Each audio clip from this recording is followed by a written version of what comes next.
নমস্কাৰ শ্ৰদ্ধাৰ দৰ্শক তথা ছাৰ বাইদেউসকল এগৰাকী বিৰোধী বিধায়কে সদনত ভেঞ্চাৰ স্কুল প্ৰভিন্সিয়েলাইজ সম্পৰ্কে গুৰুত্বপূৰ্ণ প্ৰস্তাৱ এতিয়া আগবঢ়াইছিল আহকচোন চাওঁ তেখেতে কি ধৰণে প্ৰস্তাৱ আগবঢ়াইছিল চাই লওঁ আহকচোন ইয়াত সংশোধনী আমাৰ এমেণ্ডমেণ্ট 5ত আছে আৰু এটা ক্লজ 17ত আছে দুইটা একেলগে কৈ দিম মই I beg to move in clause 5 in subclause 1 in subclause Roman 1 in line 1 the words a chairman to be nominated by the government substituted by the following words a chairman to be nominated by the government provided that the person should be a retired vice principal of the government university or its equivalent and permanent resident of Assam in subclause Roman 2 the words vice chairman of each division to be nominated by the government shall substitute by the following words vice chairman of each division to be nominated by the government provided the person should be a retired principal of provincialized government colleges or its equivalent and permanent residents of Assam. Clause 17ot ase I beg to move that CL 7 in clause 17 after clause 13 a clause of shall be inserted by xi to Roman to evaluate academic excellence of each school's institution time to time periodically অধ্যক্ষ মহোদয় যে এই যিখন আমাৰ বিল আনিছে যে আমাৰ সেৱা আৰু হায়াৰ ছেকেণ্ডাৰী কাউন্সিল দুখন লগ লাগি এছাম স্কুল এডুকেশ্যন বোৰ্ড বিল 2024 কৰিছে আমাৰ আপত্তি কৰিবলগীয়া নাই কিন্তু আমাৰ কেইটামান নিৰ্দিষ্ট এমেণ্ডমেণ্টহে আমি বিচাৰিছোঁ কিন্তু এইখিনিতে অধ্যক্ষ মহোদয় আমি ক'বলৈ বিচাৰিছোঁ যে আমি আজি বিধায়ক হিচাপে আমাক অসমৰ বিভিন্ন সংগঠনে আমাক ৰিকুৱেষ্ট কৰে টাইম কিমান পাওঁ অধ্যক্ষ মহোদয় 5 মিনিট মান শেষ কৰক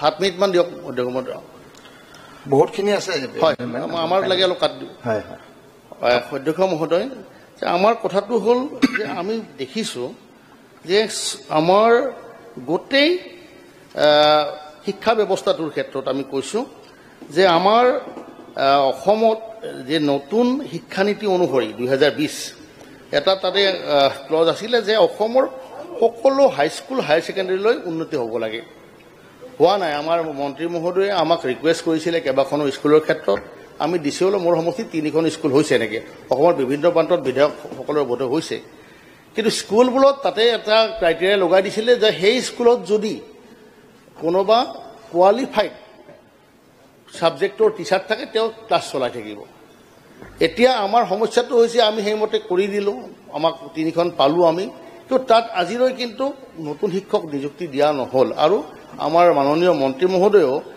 কিভাৱে নিযুক্তি দিব বা স্কুলসমূহ কেনেকৈ কৰিব ইয়াত কোনো তেখেতে উল্লেখ কৰা নাই দ্বিতীয়তে আমাৰ আজি এডুকেশ্যনৰ দুখন বোৰ্ড একেলগ কৰিছে আমি ভালেই পাইছোঁ কিন্তু ডাঙৰ কথা হৈছে যে আমি যাৰ কাৰণে এই আমি আইনখন আনিব বিচাৰিছোঁ সেইসমূহ স্কুলত আজিলৈ হাইস্কুল হায়াৰ ছেকেণ্ডেৰী স্কুলবিলাক কোনো ৰেগুলাৰ প্ৰিন্সিপালেই নিযুক্ত হোৱা নাই এনেকুৱা বহুত স্কুল আছে অধ্যক্ষ মহোদয় যে তাত হায়াৰ ছেকেণ্ডেৰী কেতিয়াবা হৈছে মই এতিয়া এই চৰকাৰৰ কথা কোৱা নাই 25 বছৰ আগৰ কথাও কৈছোঁ আমাৰ চন্দ্ৰমোহন পাটোৱাৰী ডাঙৰীয়া আছে তেখেতৰে মোৰ নিজৰ গাঁও তেখেতে আমাৰ বেলচৰ হায়াৰ ছেকেণ্ডেৰী স্কুল এখন হৈছিলে 1991তে তেখেত তেতিয়া বিধায়ক আছিলে তাত ছায়েন্স দিয়া হৈছিলে আজি 25 বছৰ হ'ল ছায়েন্সৰ যিজনী শিক্ষয়িত্ৰী আছিলে তেখেতে কলেজ এখনত পালে তেওঁ বোধহয় ৰিটায়াৰ হৈ গ'ল এতিয়া 25 বছৰ আজি সেই ফিজিক্সৰ বস্তু তাত ফিল আপ নকৰিলে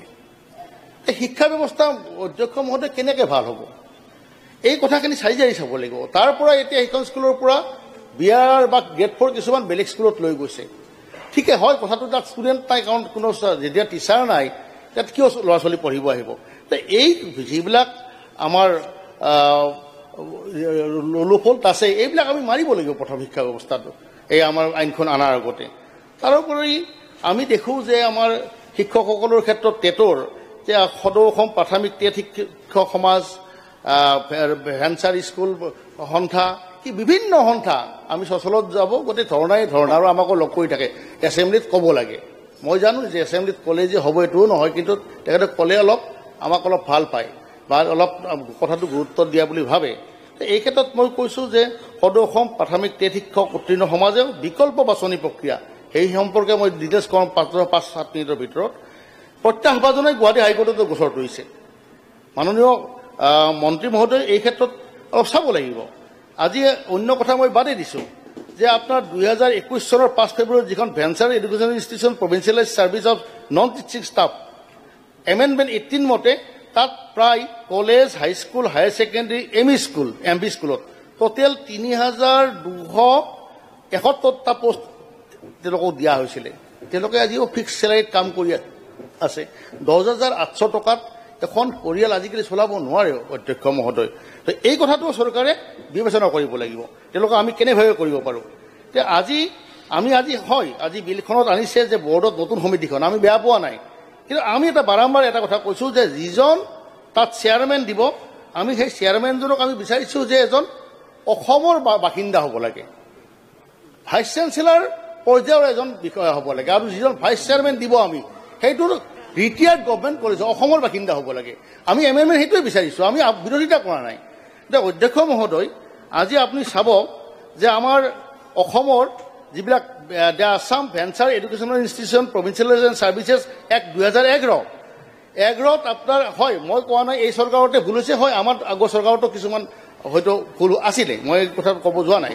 খালি মই এই কথাটো কৈছোঁ যে 2011 অনুসৰি প্ৰাদেশিক স্কুলত যদিহে 80 জনৰ ওপৰত 10ম শ্ৰেণীৰ ছাত্ৰ ছাত্ৰী থাকে, তেতিয়া সেই স্কুলত দুটাকৈ ছেকশ্যন থাকিব লাগে। আৰু সেই সময়ত অতিৰিক্তভাৱে কৰ্মৰত 2014 চনত তেতিয়া চৰকাৰে ডাইৰেক্টৰ, সেইটো অৱশ্যে কংগ্ৰেছ চৰকাৰে আছিল, মই কোৱা নাই, ডাইৰেক্টৰ ছেকেণ্ডেৰী এডুকেশ্যনৰ ডাইৰেক্টৰ আছিল বাবুলাল শৰ্মা, আৰু তেখেতৰ নেতৃত্বত এখন হাই পাৱাৰ কমিটি এখন গঠন কৰি দিছিলে। মই দৰকাৰ হ'লে মন্ত্ৰী মহোদয়ক গোটেই কাগজখিনি দিব পাৰিম আপোনাক। তাতে 242 জন ড্ৰপ টিচাৰক চাকৰি নিয়মীয়ান কৰিবলৈ তেওঁলোকে এটা এডভাইচ কৰিছিলে। কিন্তু দুৰ্ভাগ্যবশতঃ কি হ'ল, আপোনাৰ 16 চনত এই আইনখন ইনভেলিড কৰি দিলে। এতিয়া ডাঙৰ কথা হৈ গ'ল, 11 চনৰ আইনখন আগতে আনিছিলে, 16ত নাইকিয়া কৰি দিলে। এই যিখিনি মাজত ৰৈ গ'ল, এইখিনি এতিয়া কি অৱস্থা হ'ব? এই 242 জন মানুহৰ আজি কি অৱস্থা হ'ব? এইটো মাননীয় মন্ত্ৰী মহোদয়ে বিবেচনা কৰিব লাগিব, আৰু তেওঁলোককো চাব লাগিব। গতিকে কথাটো হৈছে যে আজি হিন্দী শিক্ষকৰ ক্ষেত্ৰত হয়, আমি হিন্দী ৰাষ্ট্ৰভাষা, the Assam education provincialisation of services of teachers and reorganisation of education institution 2017 যে মধ্য ইংৰাজী বিদ্যালয়সমূহত এতিয়াও কৰ্মৰত হৈ আছে 912 জন হিন্দী শিক্ষক, কিন্তু তেওঁলোকৰ পদ আজিও নিয়মীয়া নহ'ল। মই ভাবোঁ মাননীয় আমাৰ মন্ত্ৰী মহোদয়ে এই দিশটো, এই ড্ৰপ টিচাৰখিনিৰ চাকৰি নিয়মীয়াকৰণৰ ক্ষেত্ৰত বা কিবা এটা ব্যৱস্থা কৰাৰ ক্ষেত্ৰত তেখেতে বিবেচনা কৰিব। অধ্যক্ষ মহোদয়, যে আমি স্কুলৰ কথা কৈছোঁ, আমি স্কুলৰ ভালৰ কাৰণে আজি আমি এই আইনখন আনিছোঁ।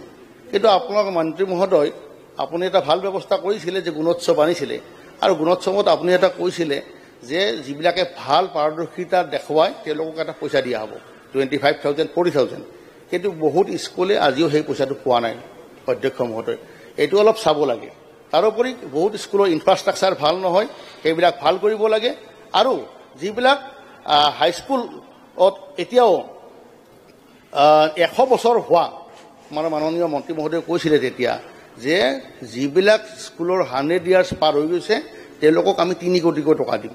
মোৰ সমষ্টিত 2খন স্কুল আছিলে, এখন আছিলে গংগাপুখুৰী হায়াৰ ছেকেণ্ডেৰী স্কুল, মাননীয় মন্ত্ৰী মহোদয় নিজে গৈছিলে তাতে, আৰু এখন কালাক হায়াৰ ছেকেণ্ডেৰী স্কুল, কিন্তু আজিলৈ সেই অনুদানটো আমি পোৱা নাই। মই ভাবোঁ এই ক্ষেত্ৰত মাননীয় মন্ত্ৰী মহোদয়ে ব্যৱস্থা ল'ব। মই খুব দীঘলীয়া অলপ কৈ এৰিছোঁ। অধ্যক্ষ মহোদয়, শিক্ষা, নেলছন মাণ্ডেলাই কৈছিলে যে শিক্ষা হৈছে আটাইতকৈ শক্তিশালী অস্ত্ৰ, যাক ব্যৱহাৰ কৰি আমি পৃথিৱীখন সলনি কৰিব পাৰোঁ। তেতিয়া আমাক শিক্ষা কোনে দিয়ে? আমাক শিক্ষা দিয়ে শিক্ষকসকলে। আজি শিক্ষকসকল এনেকুৱা শিক্ষক বহুত আছে ভেঞ্চাৰ স্কুলত, আজি অল আছামত আপোনাৰ 19,527টা ভেঞ্চাৰ স্কুলৰ পোষ্ট আছে, ইনক্লুডিং প্ৰফেচাৰ, আৰু 2,300 19খন ইনষ্টিটিউশ্যন আছে, ভেঞ্চাৰ হৈ আছে। তাত কৰ্মৰত বহুতো শিক্ষকে প্ৰফেচাৰে বিনা বেতনে অৱসৰ গ্ৰহণ কৰিলে। আমাৰ চৰকাৰে মাননীয় মুখ্যমন্ত্ৰী মহোদয়ে কৈছিলে যে অংগনবাড়ীসকলে আফটাৰ ৰিটায়াৰমেণ্ট তেওঁলোকক 5 লাখ টকা দিম, 2 লাখ টকা দিম। ভাল পাইছোঁ আমি। এই যিসকল শিক্ষকে বিনা বেতনে তেওঁলোকে আজি স্কুল কলেজৰ পৰা অৱসৰ গ্ৰহণ কৰিলে, তেওঁলোকক এটা এক্স গ্ৰেচিয়া জ্ঞান দিব পাৰি নোৱাৰি, দিয়াটো উচিত নে অনুচিত? তেওঁলোকেতো আজি বহুতখিনি কাম কৰিছে, তেওঁলোকক সেইটো আমি দিব লাগে। গতিকে অধ্যক্ষ মহোদয়, মই এটা কথা কৈছোঁ যে আমি গোটেই অসমখনৰ শিক্ষা ব্যৱস্থা যদি ভাল কৰিবলগীয়া হয়, আমি ৰাজনীতিকৰণৰ পৰা দূৰত থাকিব লাগিব আৰু আমি নিজে সকলোৱে শিক্ষা জগতখন আগবঢ়াই নিয়াৰ কাৰণে আমি কিছু ভাল পৰামৰ্শ দিব লাগিব। আমি বিধায়ক হিচাপে আমি বিভিন্ন স্কুলত, হয় মই মন্ত্ৰী মহোদয়ক গোটেই মই হেৰিও কৰা নাই, তেখেতে আমাৰ আপোনালোকৰ 2টা কৰ্তন প্ৰস্তাৱ আছিলে, 2টাই শেষ কৰি আপুনি কনক্লুড কৰক।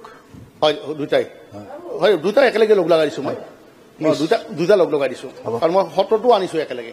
গতিকে একেলগে ক'লে কথাটো মই 2টা একেলগে তুমি ক'বা। আপোনাৰ টাইমটো শেষ হৈ গ'ল, হয় নেকি? আপুনি বিচাৰিছিলে ইমানে দিলে, তাতকৈ বেছি। এতিয়া মই কৈছোঁ কনক্লুড কৰক, আপুনি 1-2 লাইন শেষ কৰি দিয়ক। মই শেষ কৰিম। মই খালি শেষত মাননীয় মন্ত্ৰী মহোদয়ক এটা অনুৰোধ জনাম যে আপোনালোকে ইনফ্ৰাষ্ট্ৰাকচাৰবিলাক ভাল কৰক, হায়াৰ ছেকেণ্ডাৰী স্কুলবিলাকৰ যিবিলাক ক্লাছ চলি আছে তেওঁলোকক এটা নিয়মীয়াকৰণ কৰক, যিবিলাক ভেকেঞ্চি আছে সেইবিলাক পূৰণ কৰক, আৰু যিবিলাক এমালগেটেড হৈছে স্কুলবিলাক সেইবিলাকৰ যিবিলাক বিল্ডিং ৰৈ গৈছিলে সেইটো ইতিমধ্যে আমাৰ মাননীয় জয়ন্ত মল্ল বৰুৱা ডাঙৰীয়া আছে, সেইটো আমাৰ চিডক দিছে সেই বিভাগবিলাক, সেইখিনিত আমি IITৰ কাৰণে অলপ লাগিছোঁ। গতিকে সেইখিনি দিছে, ভালেই কৈছোঁ। কিন্তু শেষত মই এটা ৰিকুৱেষ্ট কৰিম যে শিক্ষকে ল'ৰা ছোৱালীক পঢ়াইছে, কিন্তু ৰান্ধনীকেইটা কিন্তু বাচ্চাকেইটাক খুৱাইছে। কিন্তু যিকেইজন আমাৰ ভাত ৰান্ধনী আছে আৰু ৰান্ধনীকেইটাই দৰমহা পায় মাত্ৰ 15 টকা। গতিকে মই এটা ৰিকুৱেষ্ট কৰিম যে মধ্যাহ্ন ভোজনৰ এই ৰান্ধনীখিনিৰ দৰমহাটো বৃদ্ধি কৰিব লাগে। দৰমহা মানে মজুৰিটো হ'লেও বৃদ্ধি কৰিব লাগে, সেইটো বৃদ্ধি কৰক। আৰু মই এইখিনি ৰিকুৱেষ্ট কৰি মোৰ এই আজি এমেণ্ডমেণ্টটো সামৰিছোঁ। ধন্যবাদ।